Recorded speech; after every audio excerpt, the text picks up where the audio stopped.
তো সবাইকে দ্বিতীয় সেশনে স্বাগত জানাচ্ছি। আমরা প্রথম সেশনের একেবারে লাস্ট লেকচার যেটা সেটা ছিল আমাদের এই পেজের উপর। কেমন? তো শুরুতেই আমি বলছি যে এখানে যা আছে এখানে নতুন কিছু না, এটার সাথে আগে আমরা পড়ছি ওইটার সাথে সামান্য একটু অ্যাড করে দিয়ে দিছে। ঠিক আছে, আমরা শুরু করছিলাম কোফিসিয়েন্ট অফ কোয়ার্টাইল ডেভিয়েশন। এটার সাথে আমি বলছিলাম যে প্রশ্নটা খুব মনোযোগ দিয়ে পড়বে।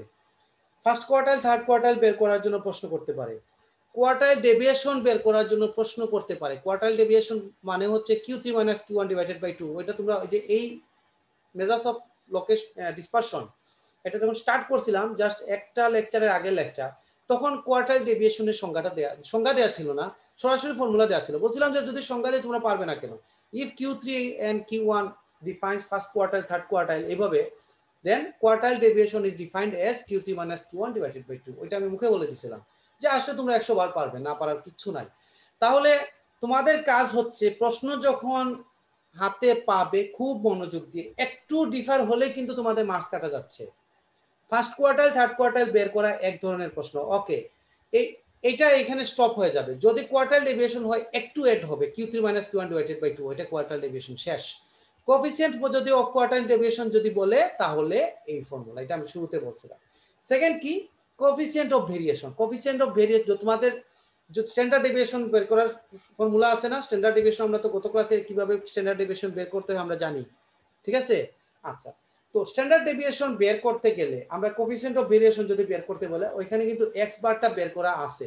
যদি না থাকে তাহলে দেখা যাবে যে প্রশ্নের মধ্যে এক্স বার দিয়ে দেওয়া থাকে। তখন স্ট্যান্ডার্ড ডেভিয়েশন তো তোমরা বের করলে এটাকে এক্স বার দ্বারা ভাগ করবে, ভাগ করে 100 দিয়ে গুণ দিবে, তাহলেই তো শেষ। সেটার নাম হচ্ছে কোএফিসিয়েন্ট অফ ভেরিয়েশন। তোমাদের যদি কোএফিসিয়েন্ট অফ ভেরিয়েশন বের করতে বলে তাহলে যে প্রশ্নে তোমরা স্ট্যান্ডার্ড ডেভিয়েশন বের করতে গত ক্লাসে ওই প্রশ্নের সাথে সামান্য একটু অ্যাড হবে, শুধু এই ফর্মুলাটা অ্যাড হবে আর কিছু না। which is the standard deviation and X, or S দ্বারা আমরা যদি স্ট্যান্ডার্ড ডেভিয়েশন আর এক্স বার দ্বারা মিন বুঝি, এস হচ্ছে স্ট্যান্ডার্ড ডেভিয়েশন, খেয়াল রাখবে, আর এক্স বার বলতে মিন বোঝাচ্ছে। Q3 Q1 কি জিনিস সেটা আগে বলছি। কোএফিসিয়েন্ট অফ মিন ডেভিয়েশন, এখন আসো আমরা মিন ডেভিয়েশন মাত্র কমপ্লিট করছি, এটা বুঝতে আমাদের জন্য আরো সুবিধা হবে। মিন ডেভিয়েশন মাত্র বের করছো না, এটাকে যদি এক্স বার দ্বারা ভাগ করে 100 দিয়ে গুণ করি তাহলে সেটার নাম হয়ে যাবে কোএফিসিয়েন্ট অফ মিন ডেভিয়েশন। ঠিক আছে, একইভাবে মিডিয়ানের সাপেক্ষেও একই কথা প্রযোজ্য, মোটের সাপেক্ষে। যেটা সাপেক্ষে তোমাদের বের করতে বলে, হয় মিন বলে অথবা মিডিয়ান বলে, অথবা অন্য কোনো একটা আরবিটারি ভ্যালু দিয়ে দিল, মিনও না মিডিয়ানও না, কিছু না, একটা মান এ একটা মান দিল যে এর মান সমান এটা, তাহলে ওই আরবিটারি ভ্যালু সাপেক্ষে। তো যাই হোক, আমার কথা হচ্ছে তোমরা যদি ফর্মুলাটা বুঝো, ফর্মুলাটা কি জিনিস, ফর্মুলা হচ্ছে এই যে এটা, ফর্মুলা হচ্ছে এটা, এই যে এখানে এক্স বারের জায়গায় যদি এক্স বার দেয়া থাকবে, এক্স বারের জায়গায় যে কোনো মান দেয়া থাকবে ওই মানের সাপেক্ষে আমি মিন ডেভিয়েশন বের করতে পারবো। তাহলে আমার মূল কাজ হচ্ছে ফর্মুলাটা আমার একটু আয়ত্তে রাখা, আর কিচ্ছু না। ঠিক আছে, তাহলে মিন ডেভিয়েশন বের করা এক জিনিস, কোএফিসিয়েন্ট যখনই বের করতে বলবে এটাকে এক্স বার দ্বারা ভাগ করব আমরা। উইথ যদি বলে coefficient of mean deviation with respect to x bar, তাহলে তুমি তো মিন ডেভিয়েশন এক্স বারের সাপেক্ষেই বের করছো। ঠিক আছে, এক্স বার দেয়া ছিল সেজন্য এই যেটা দেয়া আছে সেটা দিয়ে ভাগ করবে, একসাথে গুণ করবে। আচ্ছা, তো এখন দেখো তো আর কারো কোনো প্রবলেম আছে কিনা, একটু মনোযোগ দিয়ে দেখো। এই পেজে যেহেতু আমি কোনো অঙ্ক আলাদাভাবে নিলাম না, আমি বলছি যে আগে যা পড়াইছি সেটার সাথে সামান্য একটু একটু করে অ্যাড করে দিলেই আমাদের হয়ে যাচ্ছে। অর্থাৎ আগে যে অঙ্কগুলো করছো এর সাথে তোমরা এই পেজের অঙ্কগুলো একটু অ্যাড করে দিবে। যেখানে ফার্স্ট কোয়ার্টাইল আর থার্ড কোয়ার্টাইল বের করছো ওইখানে একটা প্রশ্ন লিখবে find quartile deviation also coefficient of quartile deviation. এখানে কোএফিসিয়েন্ট অফ ভেরিয়েশন মনে করো স্ট্যান্ডার্ড ডেভিয়েশন অঙ্কের সাথে লাগিয়ে দিলে, আর এখন এটা কি কাজ করলে এখানে আমরা calculate coefficient of mean deviation, এখানে লাগাই দিলাম কোএফিসিয়েন্ট অফ মিন ডেভিয়েশন। তাহলে এটাকে ভাগ করতে হবে 21.9 দিয়ে ইনটু 100। আচ্ছা, আমি অনেক কথা বললাম, এখন দেখি তোমাদের আর কারো কোনো ডিস্টার্ব আছে কিনা, কারণ আমি নতুন আরেকটা টপিক শুরু করে দেব। আমার কি মেজার্স অফ ডিসপারশন মোটামুটি আমাদের শেষ। স্যার এক নাম্বারটা। হ্যাঁ বলো, এক নম্বর কি এটা? স্যার এক নাম্বারটা। এক নম্বর তো আমি জি স্যার। অনেকবার বললাম, তারপরে বলছি প্রথমে আমরা কি Q1 Q3 এগুলো কি জিনিস, ফার্স্ট কোয়ার্টাইল থার্ড কোয়ার্টাইল, ওই ক্লাসটা করছো কিনা না আমি জানি না, ওটা খেয়াল রাখতে আমার কিন্তু প্রতিটা ক্লাস গুরুত্বপূর্ণ। একজন যদি মিস করো, আমার ডেট দিয়ে ক্লাসগুলো আপলোড করা থাকে, তোমাদের প্রতি আমার পরামর্শ থাকবে যে অবশ্যই যদি কেউ ক্লাস মিস করে তাহলে ভিডিওটা অন্তত যাতে মিস না করে। তবে আমার কথা হচ্ছে যেটা, ক্লাস করাটা হচ্ছে মোর এফেক্টিভ, কারণ পরবর্তীতে ক্লাসের সময় কিন্তু আমি অনেক প্রয়োজনীয় কথা বলি, অপ্রয়োজনীয় কথা বলি, যেটা ক্লাসের সময় তোমাদের খারাপ লাগবে না, কিন্তু যখন ভিডিও দেখতে যাবে তখন যে কথাগুলো এক্সট্রা কথাগুলো ততটা ভালো লাগবে না, কিন্তু কিছু করার নাই, মিস হলে তো ভিডিও দেখতেই হবে। তো যাই হোক, Q1 Q3 এগুলো হচ্ছে ফার্স্ট কোয়ার্টাইল থার্ড কোয়ার্টাইল, ঠিক আছে? তাহলে ফার্স্ট কোয়ার্টাইল বের করা, থার্ড কোয়ার্টাইল বের করা, এই অঙ্কগুলো তো করে ফেলছো অলরেডি তোমরা, ঠিক আছে? এই অঙ্কগুলো অলরেডি তোমরা করে ফেলছো, এখানে আমি আর বেক করছি না, একটু 2টা ক্লাস আগের লেকচারটা তোমরা একটু দেখে নেবে, ঠিক আছে? এবং ওইটা পিকচারগুলো তোমাদের কাছে আছে। তাহলে ফার্স্ট কোয়ার্টাইল আর থার্ড কোয়ার্টাইল যদি বের করি, এখানে কিন্তু ফার্স্ট কোয়ার্টাইল মানে Q1, থার্ড কোয়ার্টাইল হচ্ছে Q3, এইটার সাহায্যেই তো কোএফিসিয়েন্ট অফ কোয়ার্টাইল ডেভিয়েশন আসছে, ঠিক আছে? আর তার সাথে সাথে আমি কি বলছি খেয়াল রাখবে, কোয়ার্টাইল ডেভিয়েশন বলছে না কোএফিসিয়েন্ট অফ কোয়ার্টাইল ডেভিয়েশন। শুধু কোয়ার্টাইল ডেভিয়েশন বলে Q3 - Q1 ডিভাইডেড বাই 2, ওইটাও কিন্তু গত ক্লাসের লেকচারে আছে, একটু দেখে নিবে। আর কোএফিসিয়েন্ট বললে এটা Q3 - Q1 divided by Q3 plus Q1। হ্যাঁ, এটা বের করে আনসারটা বের করে ফেলবে। আচ্ছা, তারপরে যদি তোমাদের ডিস্টার্ব হয়, আমি হয়তো ব্যাক করে আবার সার্চ করে নিয়ে আসতে হবে, আমার আরো 20-30 সেকেন্ড বা 1 মিনিটের মতো সময় নষ্ট হবে। আমি হয়তো স্ক্রিন শেয়ার করে আগের লেকচারে যেতে হবে, কিন্তু আমি যেতে চাচ্ছি না, কারণ Q1 Q3 এগুলো খুব ভালোভাবে তোমাদের আমি বুঝিয়ে দিচ্ছি সূত্রের সাহায্যে। Q1 মানে হচ্ছে, স্যার হ্যাঁ, যে আমরা স্যার বুঝছি কোয়ার্টাইল, স্যার। বুঝছো? ওকে, তাহলে আমি পরের লেকচারে চলে যেতে চাচ্ছি, কারণ কিছু কিছু তোমাদের যদি সমস্যা থেকেও থাকে, কিছু দায়িত্ব তোমাদের নিজেদেরও আছে, যে আমি দেখি ব্যাক ক্লাসে সবগুলো আমি কি কমপ্লিট আছে কিনা, কোনো মিসিং আছে কিনা, কেমন?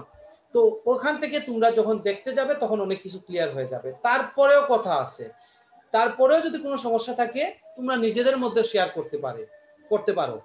হ্যাঁ, ওইখান থেকেও যদি তোমাদের সমাধান না হয়, তাহলে আমার সাথে পরবর্তী যেদিন ক্লাস হয় স্টার্টিং টাইমে, তখন কি আমরা 2-3 মিনিট কথাবার্তা বলি, এটা আমার আগের কথাই ছিল, যে তখন আমাকে তোমরা প্রবলেম নিয়ে আলোচনা করবে, আমি প্রয়োজনে একটু ব্যাকে গিয়ে ওই লেকচারটা বের করে সাথে সাথে তোমাদেরকে আমি বুঝিয়ে দেবো। তাহলে নতুন লেকচার, ওই দিনের লেকচার শুরু করার আগে তখন আগের কোনো প্রবলেম নিয়ে আলোচনা করা সম্ভব, কিন্তু এই দিনের লেকচার শুরু করে দিলে আবার ব্যাকে যাওয়াটা একটু টাফ, ঠিক আছে?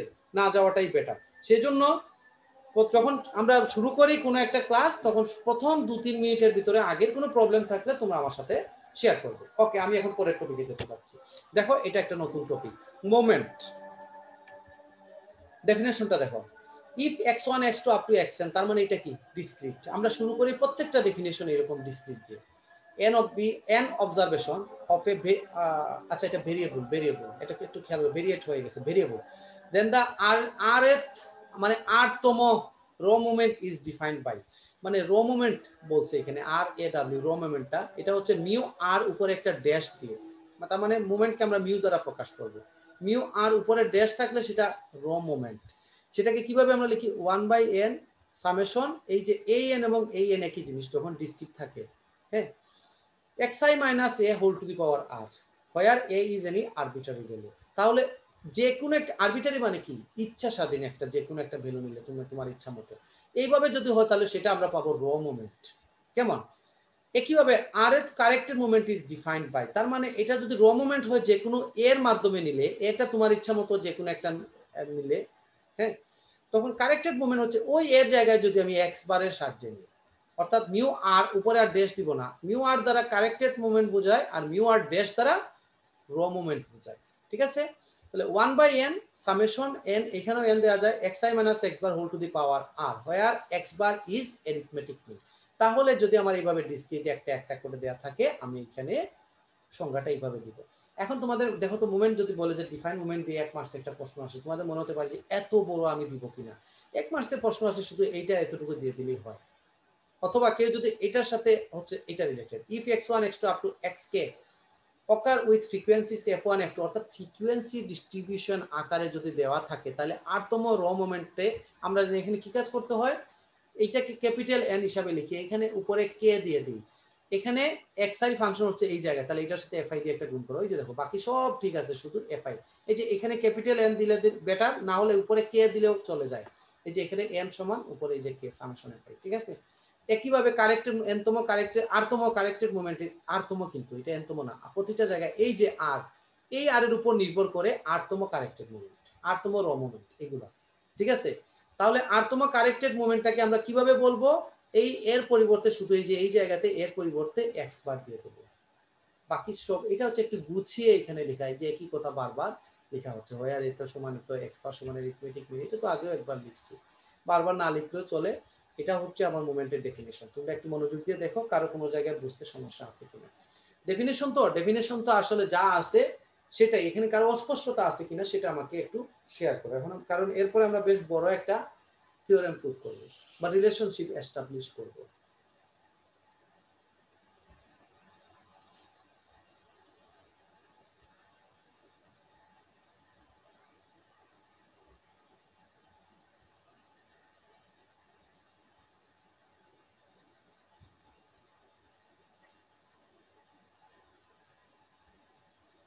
আচ্ছা, আশা করি তোমাদের কারো কোনো সমস্যা নাই। সমস্যা থাকলে অবশ্যই আমার সাথে শেয়ার করতে, তাহলে মোমেন্টের ডেফিনেশন আসলে সুন্দর করে দিয়ে দিবে। পুরোটা যদি বেশি মার্কস থাকে পুরোটা দিয়ে দিবে, আর কম মার্কস থাকলে এটার সাথে এটা দিলে হবে, অথবা এটার সাথে একটুটুকু দিয়ে দিলে হয়।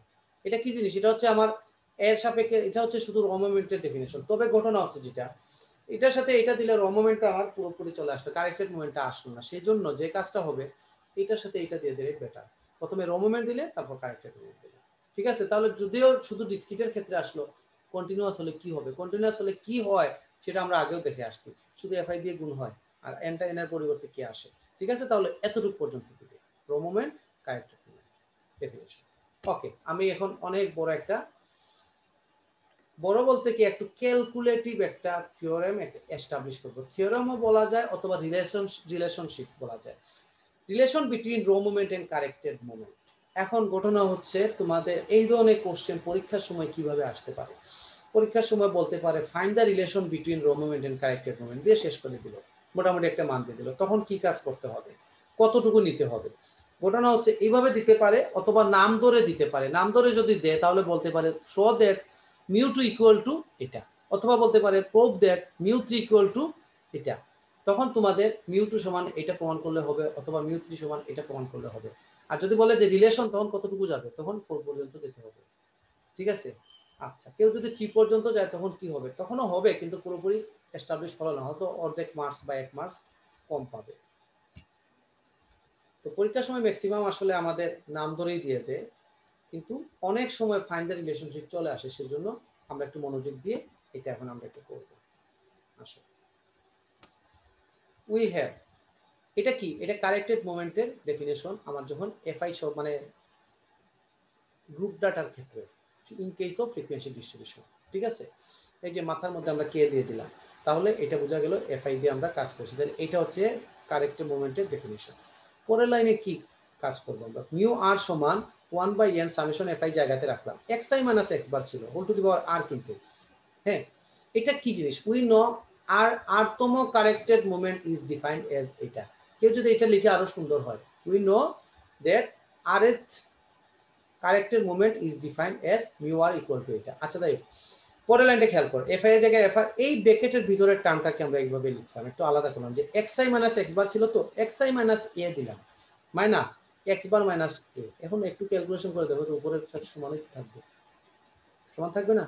সমান থাকবে, কারণ এই যে a আর a ক্যান্সেল হয়ে যাচ্ছে, এখান থেকে আসবে প্লাস a আর এখানে মাইনাস a, তাহলে xi মাইনাস x বারই থাকবে, whole to the power r তো আমি জায়গাতেই রাখছি। আচ্ছা, আমরা দ্বিপদী বিস্তৃতি পরে আসছো ইন্টারমিডিয়েটে, এখনো এটাকে একটু a minus x whole to the power r এর সূত্র কি ছিল? a to the power r minus ncr, এইভাবে না? তাহলে r আছে এখানে, তাহলে r c1 a to the power r minus 1 x to the power r, আর c2 এখানে ব্র্যাকেট দিয়ে আর c2 না দিয়ে এটা ব্র্যাকেট দিয়ে r2 মানে হচ্ছে r c2 a to the power r minus 2 x to the power 2, এইভাবে তো যাবে। তার মানে দ্বিপদী বিস্তৃতি, এটা সবাই তোমাদের সবার জানা আছে। আমরা এখন এই সূত্র অনুযায়ী আমরা এটাকে ভাঙবো, এখন ভাঙবো না, একটু পরে ভাঙবো। আপাতত সূত্রটা লিখে রাখলাম, এটা একটু ব্র্যাকেটের মধ্যে দিয়ে রাখলাম। এটা এখন আসলে এই লাইন থেকে এই লাইন আসছে। এই লাইন কিভাবে আসছে তোমরা একটু খেয়াল করো। xi মাইনাস a, xi কি জিনিস? ভেরিয়েবল, x1 x2 এইভাবে, এটা হচ্ছে একটা কনস্ট্যান্ট নাম্বার, ঠিক আছে? এই জিনিসটা তাহলে ভেরি করবে। আর এটা কি? x বার হচ্ছে একটা গড়, এটা ফিক্সড একটা কনস্ট্যান্ট আসবে। এও তো একটা যে কোনো একটা আরবিটারি একটাই নাম্বার, তো তাহলে মানে এটাও তো একটা কনস্ট্যান্ট, ধ্রুবক। এক্স বার থেকে যখন আমি এ বিয়োগ করব সেটাও তো একটা ধ্রুবক আসবে, ঠিক আছে? তো ওইটার একটা নাম যদি দিয়ে দিই, আমি ধরলাম এটার নাম হচ্ছে ডি, তাহলে এইটার পরিবর্তে এখানে শুধু ডি লেখা যায়, এই যে দেখো x I minus A minus D. পরবর্তী লাইনে আমরা এখন দ্বিপদী বিস্তৃতি করব কিভাবে? 1/n সামেশন এফআই জায়গাতে রাখলাম, তাহলে এখানে কি সেকেন্ড ব্র্যাকেটের ভিতরে xi মাইনাস a এটাকে ধরো a আর মাইনাস ডি আছে না, তাহলে মাইনাস এই x ডি পরিবর্তে x ধরে তাহলে এই সূত্র অনুসারে তাহলে ভাঙা। এই সূত্রটা তোমরা এখানে না লিখে পরবর্তী লাইনে কোথাও লিখলে হয়, অথবা তোমরা যদি একেবারে নাও লিখো সূত্র কোনো সমস্যা নেই, এটা যে দ্বিপদী বিস্তৃতি তোমরা ইউজ করছো সেটা বোঝাই যাচ্ছে।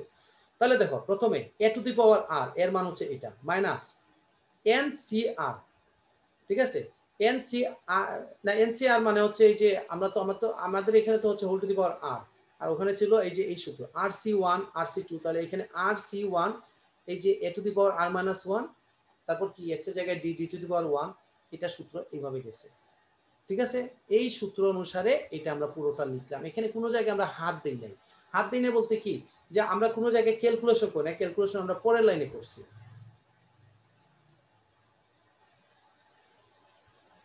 আচ্ছা আমার এখানে একটু বাফারিং ছিল, আমি স্টপ ছিলাম। তো এই লাইনে আমরা কি কাজ করছি, 1/n এর জায়গাতে রাখছি, সামেশন fi এর জায়গাতে রাখছি, শুধু ভিতরে যে টার্মটা ছিল এটাকে ধরছি a minus X whole to the power r ধরে এই সূত্র অনুসারে এটাকে ভাঙালাম। পরের লাইনে আমরা যে কাজ করলাম, বাম পাশে তো মিউ আর ডান পাশে দেখো 1/n জায়গাতেই রাখলাম, আর সামেশন fi দিয়ে প্রত্যেকটা টার্মকে আমরা গুণ করে দিলাম। তাহলে দেখো তো কি আসে, আমাদের প্রথম টার্ম ছিল xi minus a whole to the power r, তাহলে xi minus a whole to the power এর সাথে সামেশন fi গুণ আকারে আসলো, মাইনাস nc1 rc1 তো একটা কনস্ট্যান্ট, এটার সাথে তো সামেশন কাজ করবে না, বাইরে বের করে নিয়ে আসলাম। আবার এখানে কি ডি কি জিনিস, x বার মাইনাস a, এটা একটা কনস্ট্যান্ট না, এইটার উপরে সামেশন কাজ করবে না। আমি একটা কথা তো প্রথম থেকেই তোমাদের বলে আসছি, কোন কনস্ট্যান্টের উপর সামেশন, ইন্টিগ্রেশন, ডিফারেন্সিয়েশন এগুলো কাজ করে না, এগুলোকে আমরা বাইরে বের করে দিই অপারেটরের। এগুলো হচ্ছে এক একটা operator, linear operator, summation, integration, differentiation. So আমরা ডিটাকেও বাইরে বের করে দিলাম, তাহলে দেখো rc1 ডিটা, তাহলে সামেশন এই যে সেকেন্ড লাইনটা খেয়াল করো, এই সামেশন fi দিয়ে গুণ দিছি, তো তাহলে rc1 বাইরে বের হয়ে গেল ডি, তাহলে এইটার উপর শুধু সামেশন কাজ করবে। দেখো সামেশন fi দিয়ে তো গুণ দিছি, সাথে xi minus a whole to the power r minus 1, একইভাবে পরের লাইনগুলো আসে, এই যে তো পরের লাইনে ডি স্কয়ারটা বের হয়ে যাবে rc2, এই যে r মাইনাস 2 fi, অর্থাৎ একটা সিরিজ আকারে আসবে, একটা প্লাস একটা মাইনাস, এইভাবে আমাদের আসতে থাকবে rc3 d3 summation fi xi minus a whole to the power r মাইনাস 3, একেবারে লাস্টের টার্মটা কি আসবে, এই যে minus 1 whole to the power r d to the power r, কেমন? আচ্ছা তো এখানে দেখো একটা জিনিস আমাদের সামেশন fi দের, আচ্ছা এটা দুটোই তো কনস্ট্যান্ট, সামেশন fi মানে কি, সামেশন fi মানে হচ্ছে n, আচ্ছা এখানে একটা অবশ্য n দেয়া, n একটা মিসিং, এটা একটা সামেশন fi মানে হচ্ছে n, এখানে সামেশন fi দিয়ে তো গুণ হবে, সামেশন fi দিয়ে গুণ হবে, তো n, আবার যদি এইটাকে আবার ব্র্যাকেটের বাইরে বের করে দিলে 1/n এর সাথে আবার ক্যান্সেল হয়ে যাবে, তো যাই হোক সমস্যা, এখানে একটা মিসিং আছে, এটা একটা n দিয়ে দিবে, এটা 1 নম্বর সমীকরণ। এখন এখান থেকে আমরা ক্যালকুলেশনে যাব, আশা করি এই লাইনটা পর্যন্ত বুঝতে কারো কোনো সমস্যা নেই। আমি আরেকবার সামারাইজ করছি, প্রথমে আমরা কারেক্টেড মোমেন্টের সংজ্ঞা অনুযায়ী এই লাইনটা লিখলাম, পরবর্তীতে এই ব্র্যাকেটের ভিতরের টার্মটাকে আমরা প্লাস মাইনাস এ দিয়ে সাজিয়ে লিখলাম, পরবর্তীতে আমরা কি কাজ করলাম, এই টার্মটা যেহেতু একটা কনস্ট্যান্ট ডি দ্বারা প্রকাশ করলাম, পরে দ্বিপদী বিস্তৃতির সাহায্যে, আমরা এখানে কোনো ক্যালকুলেশন যাই নাই, নরমালি বিস্তৃতির সাহায্যে যেভাবে আসে সেটা কাজ করলাম। পরের লাইনে আমরা কি কাজ করলাম, 1/n জায়গা থেকে সামেশন fi দিয়ে প্রত্যেকটা টার্মকে গুণ করে দিলাম, তাহলে লাস্টের টার্মে একটা মিসিং আছে, লাস্টের টার্মে minus 1 whole to the power r d to the power সাথে একটা n গুণ হবে, জাস্ট এখানে n, ঠিক আছে।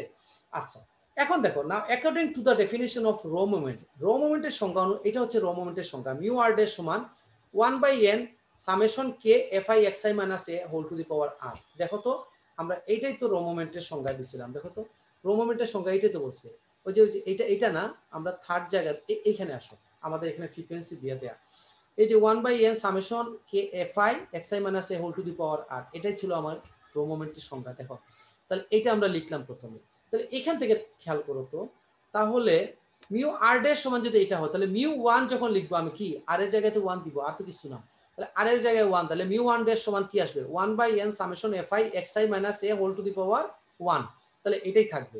এখন তোমরা দেখো আমরা আলাদা করে ফেললাম, আলাদা বলতে কি, সামেশন fi দিয়ে এখন ভিতর ব্র্যাকেটটাকে গুণ করে দাও, তাহলে 1/n summation fi xi, 1/n summation fi xi minus 1/n summation fi into a, minus 1/n summation fi into a। এখন দেখো তো সামেশন fi মানে কি n, আর n, তাহলে উপরে নিচে n আর n ক্যান্সেল হয়ে যাচ্ছে, তাহলে এটা কি জিনিস, এটা বাইরে বের করে ফেলো সামেশনের আগে, এটা কনস্ট্যান্ট, তাহলে কি শুধু এখানে a থাকবে ডান পাশে মাইনাস দিয়া, এটা কি, এটা মানে এক্স বার না, summation F I X I divided by N, এটা তো হচ্ছে এক্স বারের সংজ্ঞা।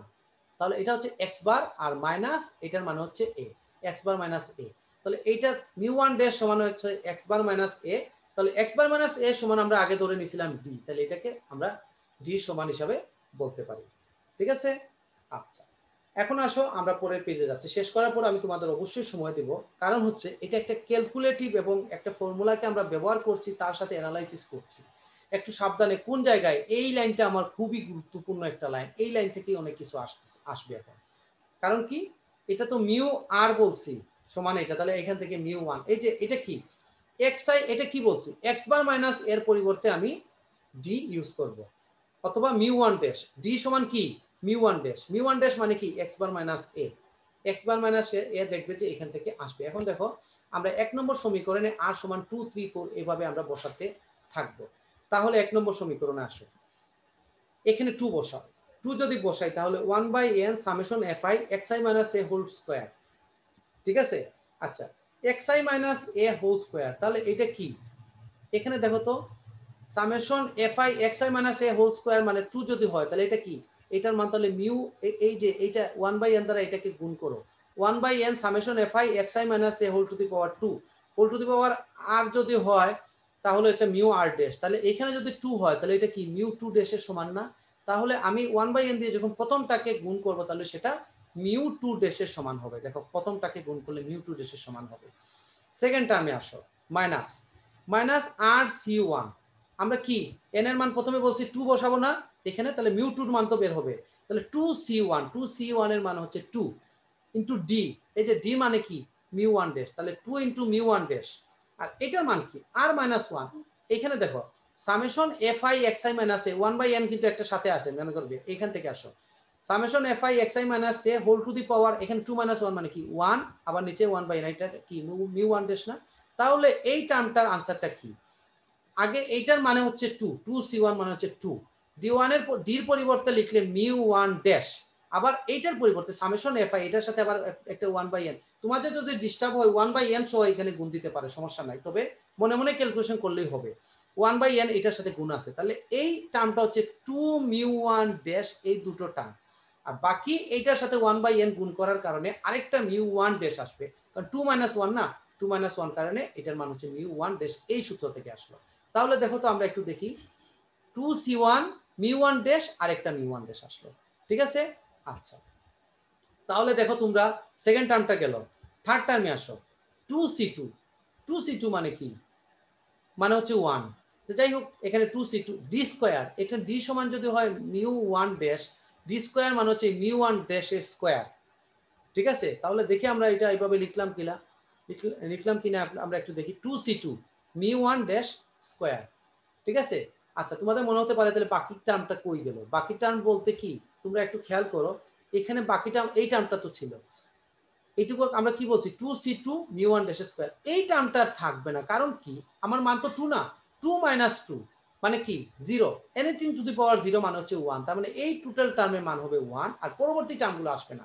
কারণ দ্বিপদীতে তোমরা দেখছো a minus x whole to the power 2 যদি থাকে তাহলে কয়টা টার্ম পাই, তিনটা টার্ম আসবে। মনে করো a plus b whole to the power 2, তাহলে a square plus 2ab plus b square, তিনটা টার্ম আসে, এর বেশি তো আসবে না আমার। তো এখানেও একই জিনিস, একটা দুটা তিনটা টার্ম আসছে, ঠিক আছে। এরপরে টার্মগুলো আসবে না, নেগেটিভ চলে আসে, আমাদের সেটা প্রযোজ্য না, বহুপদীতে আসে না। তো যাই হোক তাহলে আমরা কিভাবে আসলো তোমরা মোটামুটি দেখলে, তার মানে আমরা কিসের সাহায্য নিলাম, এই সূত্রটার সাহায্য নিলাম। এখান থেকে প্রথমে মিউ 1 ড্যাশের মান বের করলাম, এটা বারবার কাজে লাগছে আমাদের। পরবর্তীতে এইখানে আর এর মানের উপর ভেরি করে এই টার্মগুলো আসছে, আর এর মান এই যে দেখো এইটা কিন্তু প্রতিটা জায়গায় আছে, 1/n দ্বারা যখন গুণ করবে তখন এইখানে এনে ফেলে দিবে, ঠিক আছে। তাহলে দেখো একটু আমাদের এই টার্মটা আসলো, তো এখানে 2c2 মানে কি 1, তাহলে এখানে কি 2c1 মানে হচ্ছে 2 mu 1 dash into mu 1 dash মানে মিউ 1 ড্যাশ স্কয়ার, তাহলে minus 2 mu 1 dash square plus mu 1 dash square, তাহলে mu 2 dash minus mu 1 dash square. তো এখন তোমাদের একটু এখানে ডিস্টার্ব যেটা ফিল করবে, এখানে সাফিক্সের ছড়াছড়ি এবং পাওয়ারও আছে। সাফিক্স কি জিনিস, সাফিক্স হচ্ছে যে নিচে যেটা সেটা হচ্ছে সাফিক্স, আর উপরে যেটা সেটা হচ্ছে ওই যে র মোমেন্টের জন্য আমরা ইউজ করছি, সেটা হচ্ছে উপরে সাফিক্স, আবার কিউ। এখন তোমাদের এইটা একটু সাবধানে ডিল করতে হবে। তাহলে তোমরা যে কাজটা করতে পারো যে সাফিক্সটার সাথে রেখে স্কোয়ারটা আর একটু উপরের দিকে দিয়ে দিতে পারো, যে মিউ1 এটা আবার ঠিক আছে, মিউ1 ড্যাশ স্কোয়ার, এটা আবার দেখো একটু স্কোয়ারটা একটু নিচে নেমে গেছে, তো একটু সাবধানে এই কাজটা করতে হবে। তাহলে মিউ2 সমান আসলো এটা। একইভাবে মিউ3 পর্যন্ত যখন যাব আমরা তখন 4টা টার্ম নিতে হবে। তাহলে একটা টার্ম যদি ভালোভাবে বুঝতে পারো পরবর্তীতে আর সমস্যা হবে না। এই ক্যালকুলেশন থেকে আমরা আসবো প্রতিটাতে 1/n হিসাবে। যখন এখানে যখন n এর আর এর মান যখন 3 বসাবো তখন কি মিউ3 ইকুয়াল টু, এখানে যখন 3 বসাবো তখন এখানে যে এইটার সাথে যখন মিলাবো তখন মিউ3 ড্যাশের সমান হয়ে যাচ্ছে ফার্স্ট টার্মটা, এটা 1/n দিয়ে যখন গুণ করব, ঠিক আছে, মাইনাস এটা কি 3 - 1 মানে 2, তার মানে এই টার্মটার মান হচ্ছে মিউ2 ড্যাশ, আর এটা হচ্ছে মিউ1 ড্যাশ, আর এটা হচ্ছে 3c1। 3c1 মানে কি 3, এই যে দেখো তোমরা 3c1 মিউ1 ড্যাশ মিউ2 ড্যাশ, ঠিক আছে। আচ্ছা, একইভাবে পরের টার্মটা আসবে 3c2 ডি স্কয়ার, মানে এই যে ডি, এখান থেকে ডি এর মান মিউ1 ড্যাশ স্কয়ার আসবে। তারপর হচ্ছে এটা 3 - 2 মানে হচ্ছে 1, এটার পাওয়ার যখন 1 থাকে এটার পাওয়ার, তখন এই যে এটার মান মানে 1 বসালে মিউ1 ড্যাশের, এই যে এখানে আর এর মান 1 বসালে মিউ1 ড্যাশের মান তো আমরা আগেই দেখছি কি আসে, ঠিক আছে। এইভাবে ক্যালকুলেশন করে পরবর্তী টার্মগুলো চলে আসে। দেখো পরবর্তী টার্ম এইভাবে আসবে 3c3 মিউ1 ড্যাশ কিউব। আচ্ছা 3c3 মিউ1 ড্যাশ কিউব কিভাবে আসছে আমরা একটু দেখি। তাহলে মানে এটা 2 নম্বর টার্ম, 3 নম্বর টার্মটা আমি বুঝিয়ে দিছি, এটা জাস্ট মিউ1 ড্যাশ আসবে, মিউ1 ড্যাশ স্কয়ার। এখানে দেখো 3c3 ডি কিউব মিউ1 ড্যাশ কিউব, তাহলে বাকি কি এই যে আর এর মান যখন 3 বসাবে এটা পাওয়ার 0, মানে 4টা টার্মের পরে এটা হচ্ছে চতুর্থ টার্ম, আর আসবে না। এইভাবে পরবর্তীতে 4 পর্যন্ত। তো এখন তোমরা নিশ্চয়ই বুঝতে পারছো 3টা টার্ম আসতে গিয়ে আমাদের অবস্থা কাহিল হয়ে গেছে, 4টা টার্ম পর্যন্ত নিয়ে আসতে আসলেই টাফ। তো রিলেশন বললে অনেক সময় এক্সামিনার আসলে 4টা টার্ম প্রিফার করেন, ঠিক আছে, কিন্তু কেউ যদি 3টা টার্ম পর্যন্ত সঠিকভাবে নিয়ে আসতে পারে তাও কিন্তু মোটামুটি মার্কস দিয়ে দেয়, কেমন। আর যদি তোমাদের এইভাবে প্রশ্নে দিয়ে দেয় প্রুভ দ্যাট মিউ2 সমান এটা, তাহলে তো 2 পর্যন্ত আসলে লাগবে না, মিউ3 যদি বসে 3 পর্যন্ত, পরবর্তীতে আর আসবে না, ম্যাক্সিমাম সময় এইভাবেই নাম ধরে দিয়ে দেওয়া থাকে, ঠিক আছে। তো একটু তোমরা তো তাহলে নিশ্চয়ই বুঝতে পারছো যে আমি এখন যেটা আমি জিনিসটা বুঝালাম সেটা মানে একটু যদি তোমরা ভালোভাবে মনোযোগ দিয়ে খেয়াল না করো, একটু প্র্যাকটিস না করো, তাহলে কিন্তু এটাতে আটকে যাবে।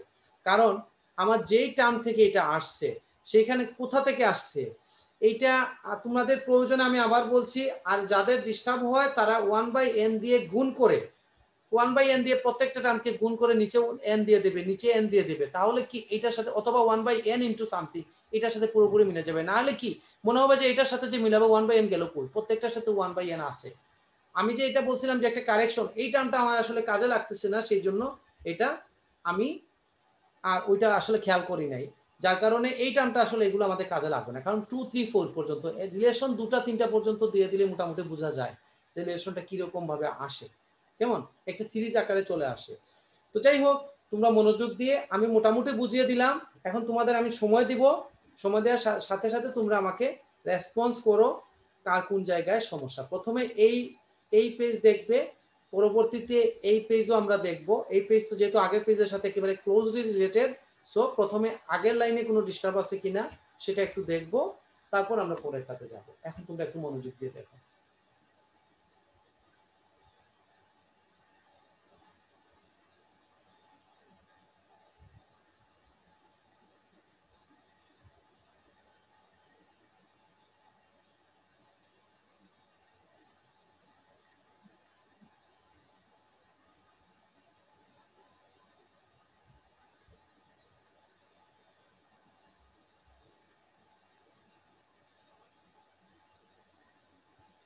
কারো ডিস্টার্ব হলে বলবে। এবং আরেকটা একটু কথা বলে নেই, এই অঙ্ক যদি পরীক্ষা আসে একটু শেষের দিকে আনসার করার চেষ্টা করবে, প্রথমে ইজি ইজি অঙ্কগুলো ক্যালকুলেশন করে শেষ করবে। কারণ কি এটা যখন শুরু করবে তখন দেখবে যে ক্যালকুলেশনের কারণে একটু একটু হলেও একটু বিরক্তি ভাব চলে আসছে, ওইটা পরবর্তী প্রশ্নগুলোতে এফেক্ট সৃষ্টি করে। তো সেজন্য এটা শেষের দিকে আনসার করবে অন্তত এই প্রশ্নটা। আচ্ছা যাই হোক, এখন আমি তোমাদের কারো কোনো প্রবলেম হচ্ছে কিনা সেটা জানতে চাচ্ছি।